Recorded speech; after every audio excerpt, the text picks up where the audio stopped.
Hello, everyone, and welcome to the Fat Doctor podcast. I believe this is episode 26. Yeah, it is. It is episode 26. I should have the courage of my convictions, really.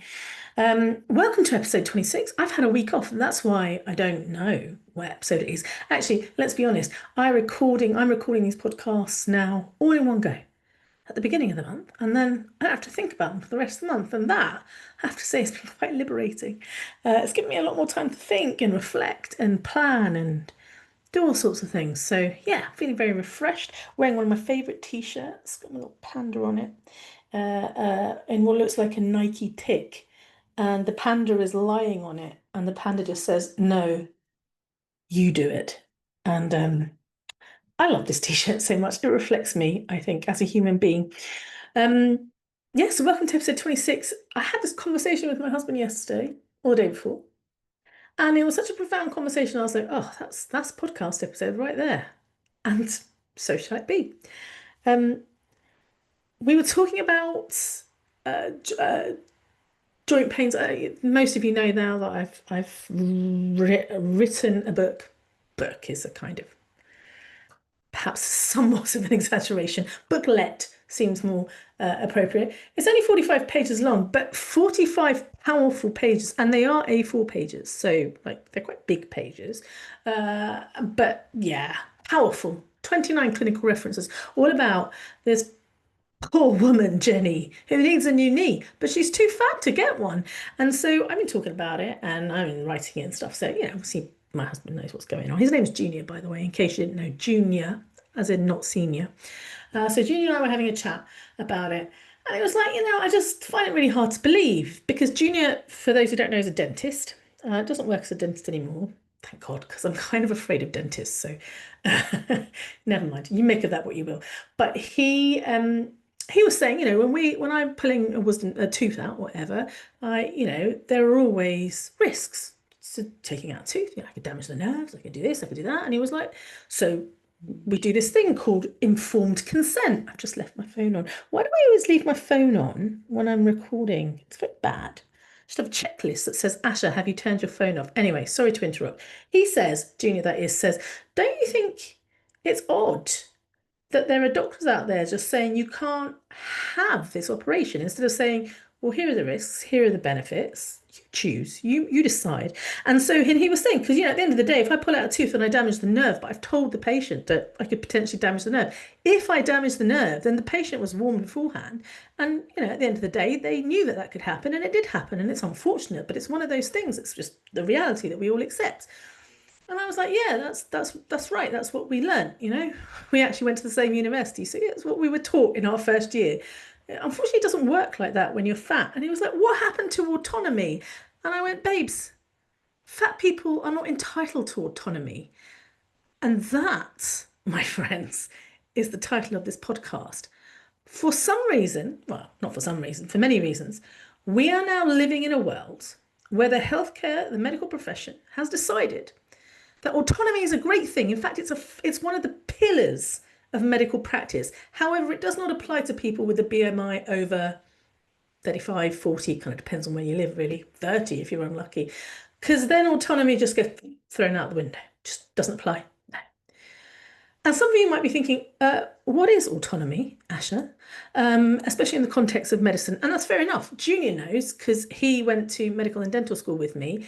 He likes to remind me that he too is Dr. Lamy because he's a dentist. I like to remind him that if someone is having a heart attack in the middle of a restaurant, who are they going to want? The GP who's, well versed in how to manage heart attacks, or the dentist who knows how to pull out teeth. We have this back and forth quite a lot. The kids get involved sometimes. It's all very funny. But yeah, we learn all about autonomy, as I said. It was like this fundamental principle that was taught to us. And I guess when you're pulling out wisdom teeth or just teeth in general, or you're doing a filling or a root canal or whatever gross things dentists do, yeah, maybe we're not so worried about BMI, because a tooth is a tooth. But not so much when it comes to the rest of the surgery. So what is autonomy? And what is autonomy in the context of medicine? Because obviously, I'm sure the word applies to things outside of medicine, but basically it's the fundamental right to make informed decisions about your own healthcare. And here is a very important part: without coercion, right? You have to be able to make that decision without coercion. Otherwise, it's not autonomy. It doesn't count. And so that includes a lot of things, actually. Not just like, that's like, yeah, the fundamental right to make an informed decision. That just sounds great. You have a fundamental right to make an informed decision. Sure. Okay, what does that actually mean? In order to be able to make that informed decision about your own healthcare without coercion, first of all, you need informed consent. You need comprehensive, understandable information before deciding. Last podcast episode, I was talking about bariatric surgery, and I was talking about how many people have weight loss surgery and then get a sort of develop a complication and go, oh, no one actually told me this might happen. I'm like, oh, well, that's a bit unfortunate. That's not informed consent. It's a bit illegal. Same goes with medications. People start medication. Common one is a blood pressure medication, a calcium channel blocker for your blood pressure. In like the vast majority of patients, it causes ankle swelling. I don't know what the statistics are, but I don't believe the statistics because pretty much all the patients that I deal with have some degree of ankle swelling, right? The lower the dose, the less likely, but it's quite obvious. It's quite not inevitable, but it does happen quite a lot. So whenever I prescribe this drug, I go, it's a great drug, doesn't have many side effects, apart from ankle swelling, tends to be worse in the summer. You can probably expect some degree of ankle swelling. So if it doesn't happen, it doesn't happen, great, but if it does, it does. And patients just need to know.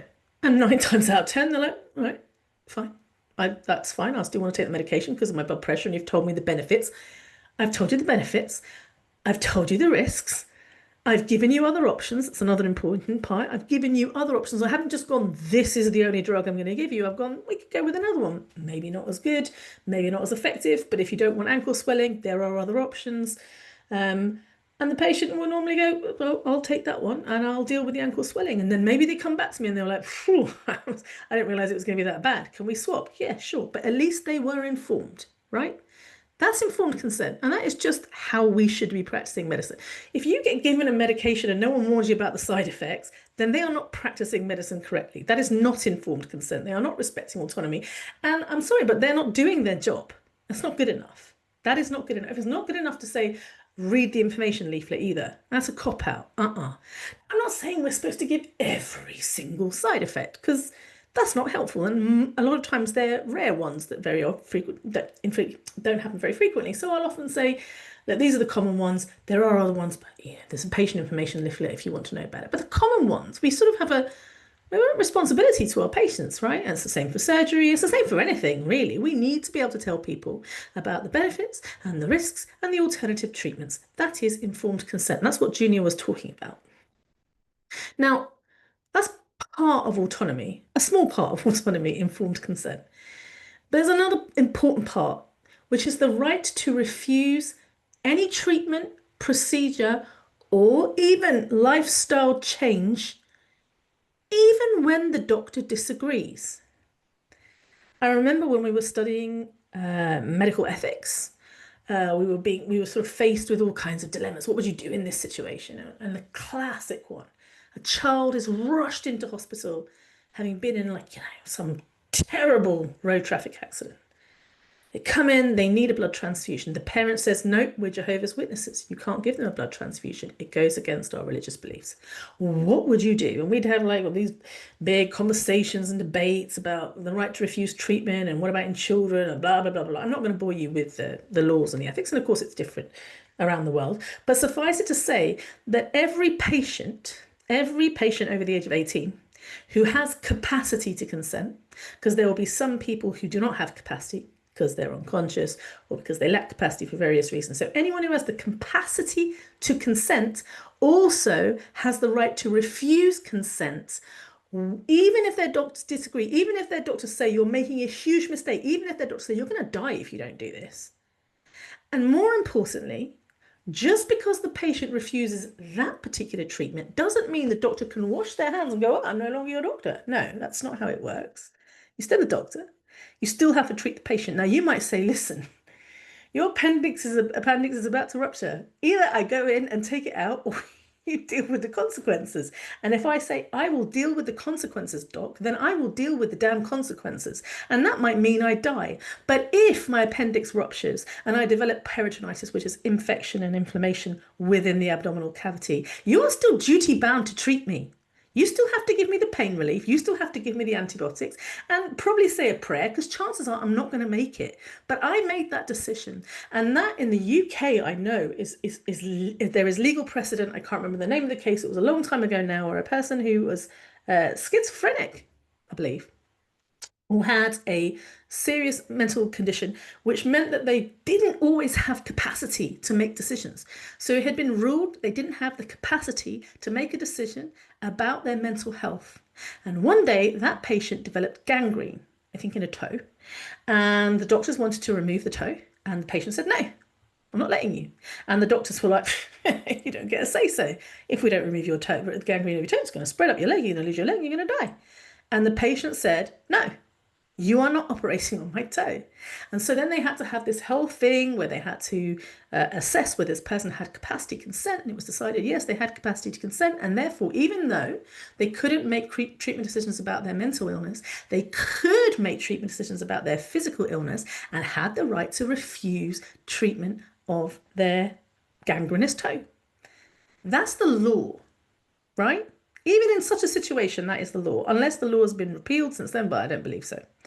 So, yeah, being able to refuse treatment without consequence, without fear of consequence, is enshrined in law, certainly in the UK, and I imagine in many other countries, and also is your right as a patient, wherever you are.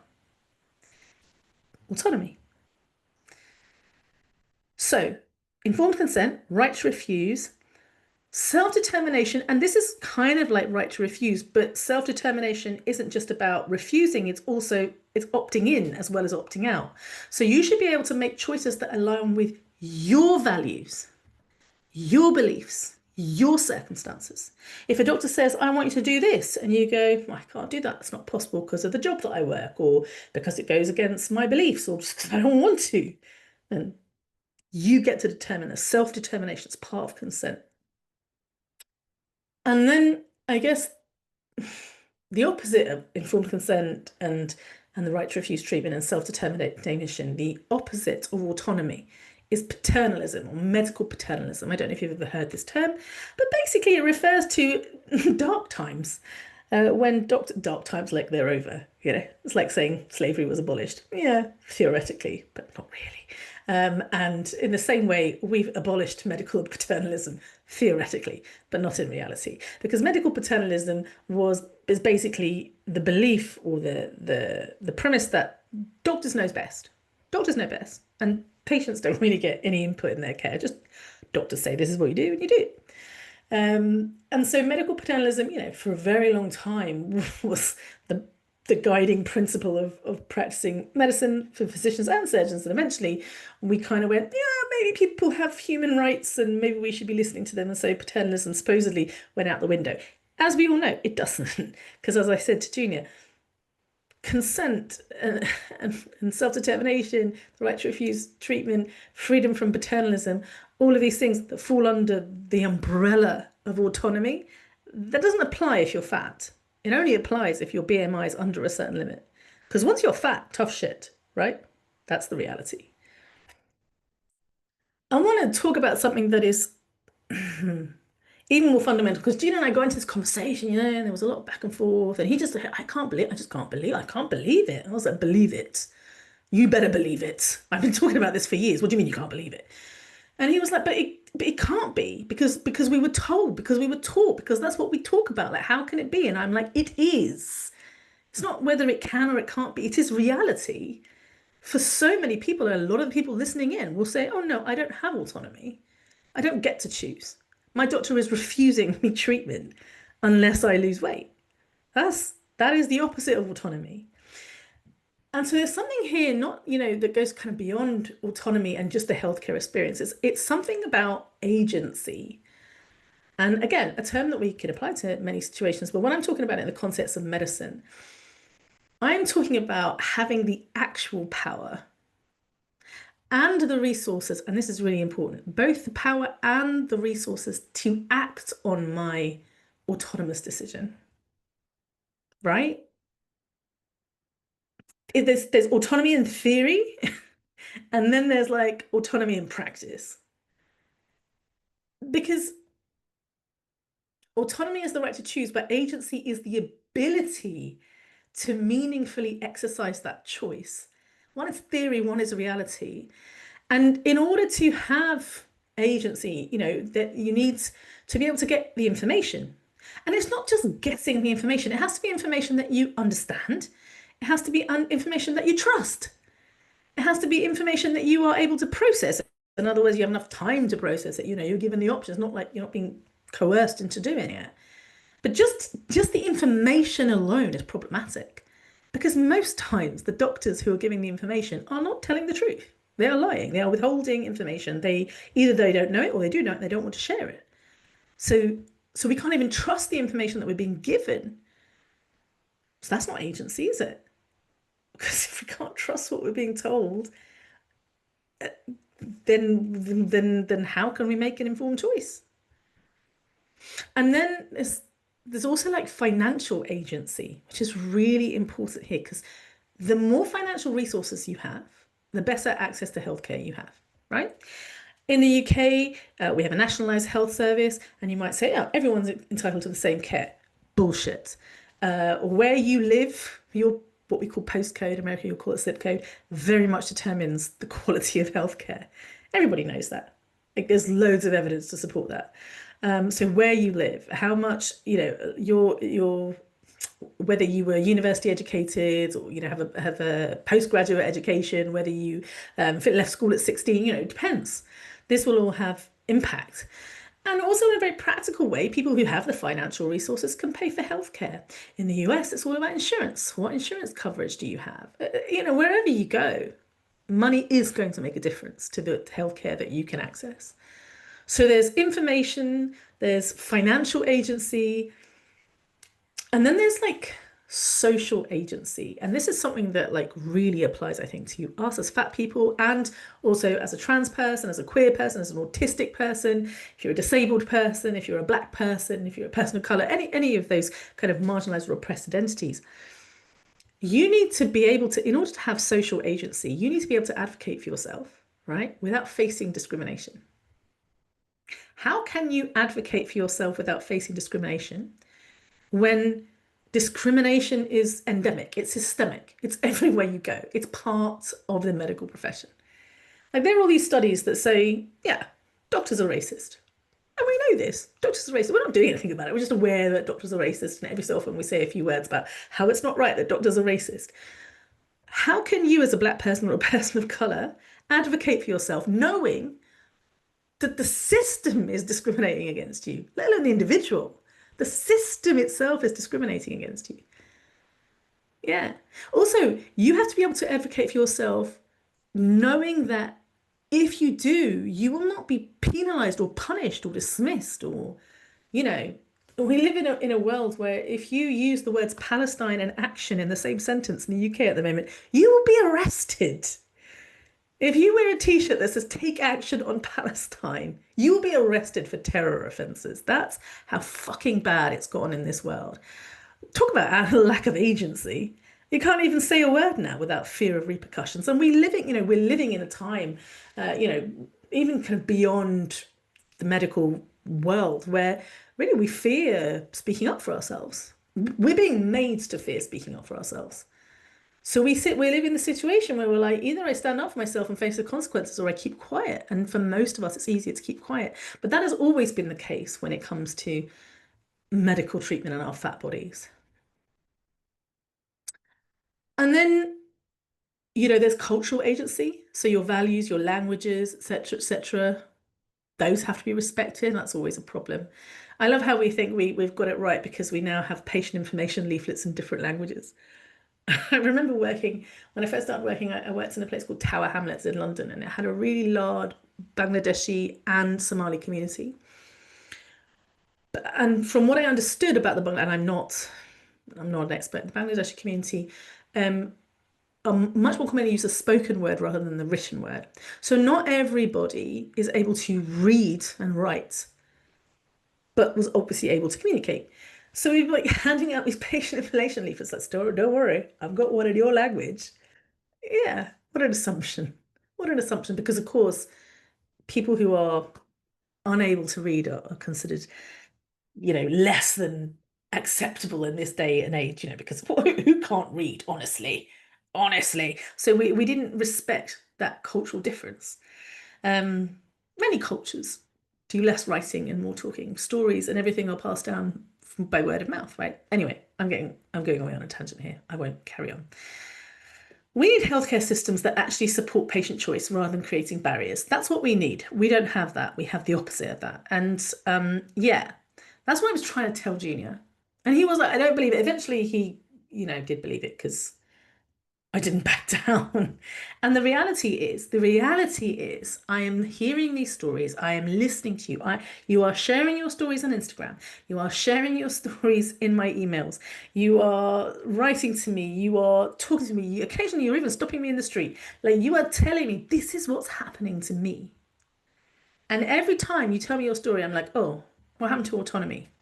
Doesn't exist. Doesn't exist because you're fat. So we have like theoretical autonomy on paper, but we don't have any real agency. And and there's an even bigger problem here in that legally, like the law, ethics and the law you know, should work together, right?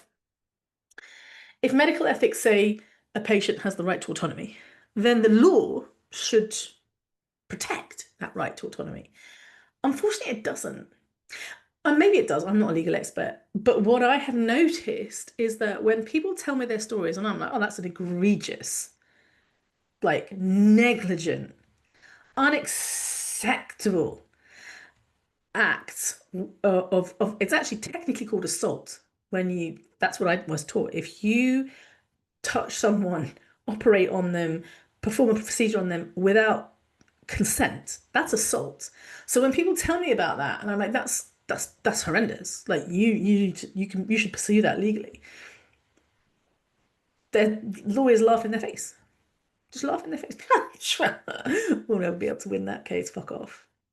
Because of course the law is about money just as much as everything else is about money. So yeah, we don't even have legal protections. What are you gonna do? Call the police? There's nothing you can do. Call a lawyer? No, no one cares. No one's advocating. No one's doing anything. I don't know of any like medico-legal people. Like there should be people saying, hang on a second, what happened to autonomy? What happened to consent? What happened to informed consent? What happened to agency? Like, this is wrong. We should be shouting this from the rooftops. But like, I hear nobody talking about this. I mean, not nobody, patients talking about it, but I don't hear anybody in the medical profession or the medico-legal profession. Why not?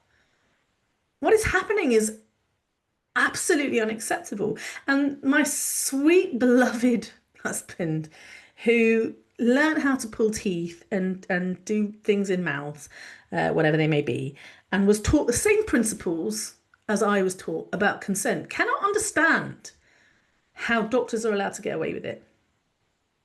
Yet here we are. Here we are. Uh, well, on that note, I have been thinking a lot about, so as I said, I had a week off. It was great. I did a lot of thinking. What can I do? What can I do? Because I want to change the system, but that's a really big ask. How do we change the system? And I think the only answer I can come up with is we do it one step at a time. I know it sounds a bit corny and trite, but that's the only solution. It's one step at a time.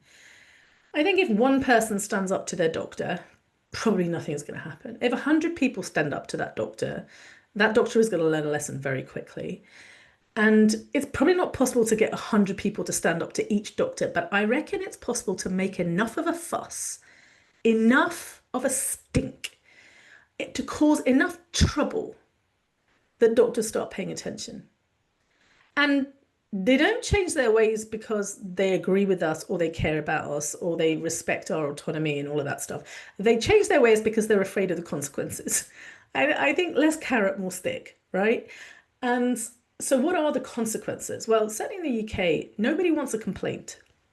Let me tell you why you don't want a complaint. If you receive a patient complaint, especially if you're a GP, you have to respond to the complaint, right? It's a whole thing. You have to respond to the complaint. And 9 times out of 10, if you're a sensible doctor, you take that complaint, you send it to your like medical defense team, your legal team, and you say, hey, can you help me craft a response? And your legal team will tell you if you fucked up and how to respond to avoid it escalating. I mean, that's what we're supposed to do. Sometimes I read the responses to complaints and I'm like, wow, you really didn't try that hard here. You're really asking for it. But you can complain. And if you're not happy with the response to that complaint, you can complain again and you can escalate it all the way up to the very top if you want to. So you might think, oh, that's not the end of the world, but it is a pain. And it's actually quite upsetting. Nobody likes getting a complaint. It's not fun. Sometimes you get called into a room, you get scolded, you feel like a child that's been sent to the head teacher's office. Oh, sorry, sir, or principal if you live in America. Oh, sorry. So it's not very nice. Nobody wants that.